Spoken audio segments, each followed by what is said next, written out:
Hey everybody, we're in St. Louis at the Budweiser plant for the brewery tour.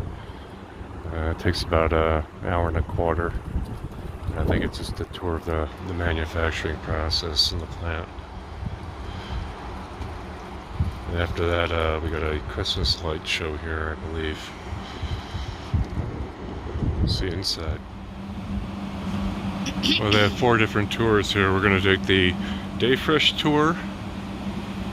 And it's not on there, but there's a 5th thing with Christmas lights and live music and the Clydesdales. We're gonna do that too.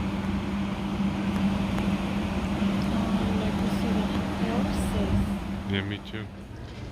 You know, here in the mall type area with the gift shop. There's where you check in for the tickets.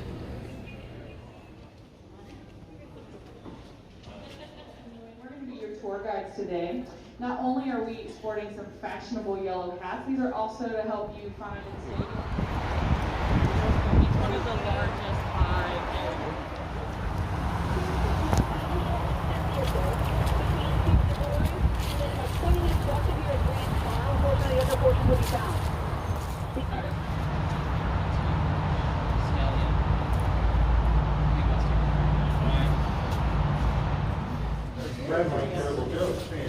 All right, everyone, good afternoon. How we doing today?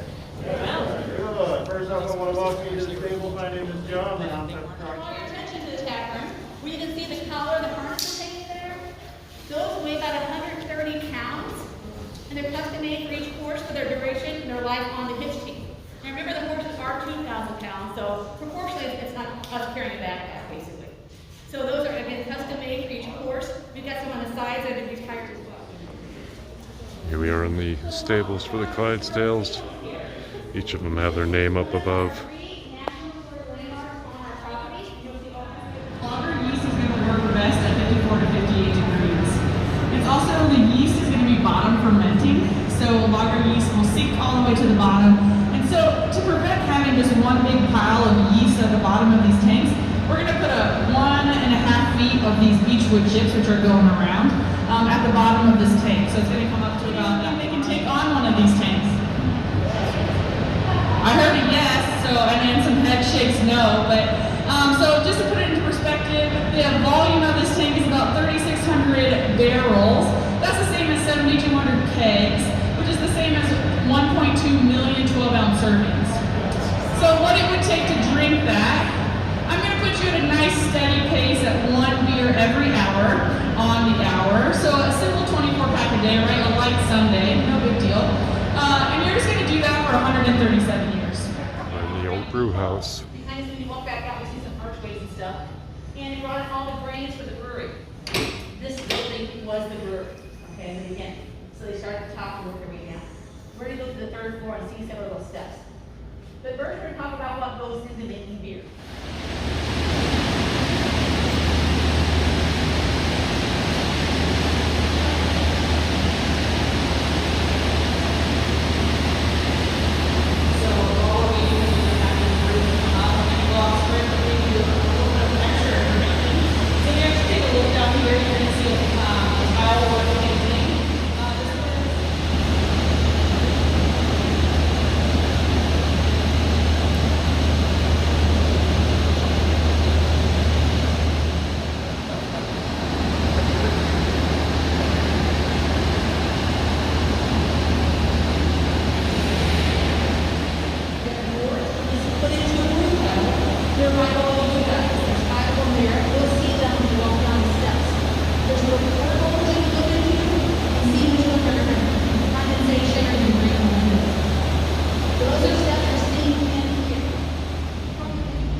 Prohibition. Prohibition.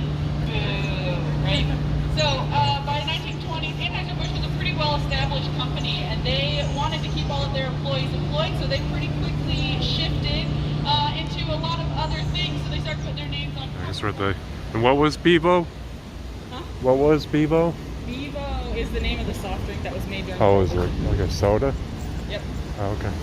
They With say it it malt tastes flavored? something yeah, they say it tastes something like a carbonated honey nut Cheerio.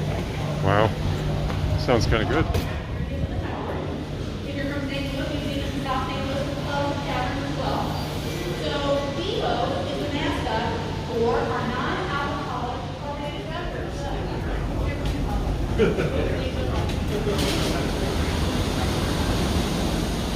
Five canning lines and one keg line in this building for a total of 25 miles of conveyor belts. So I'm going to walk you through the life of a bottle on this line, and I'm just going to start down here where I'm standing between pillars 118 and 119. You're going to see two round things. The first one is going to be the rinser. It's just going to rinse the bottles, make sure there's no impurities. The brewmasters even taste test that purified water to ensure its purity when they're rinsing the bottles. From the rinser, it's going to go to the filler, and that's that circle one with all the orange straws. Now, the filler can fill the bottles at a rate of 1,300 bottles per minute. So crazy fast. As soon as the bottle is filled, it's going to be immediately capped to preserve all of its natural carbonation. From there, the bottles are going to make their way to the pasteurizer. Now, the pasteurizer is this big gray structure literally right in front of us. With all those black handles, it kind of looks like a sideways locker.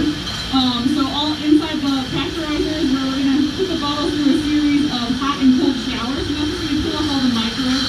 So it's going to double the shelf life of a bottle in a can. So only bottles and cans can be pasteurized. And that's just because the process is not effective for a keg, which is too large.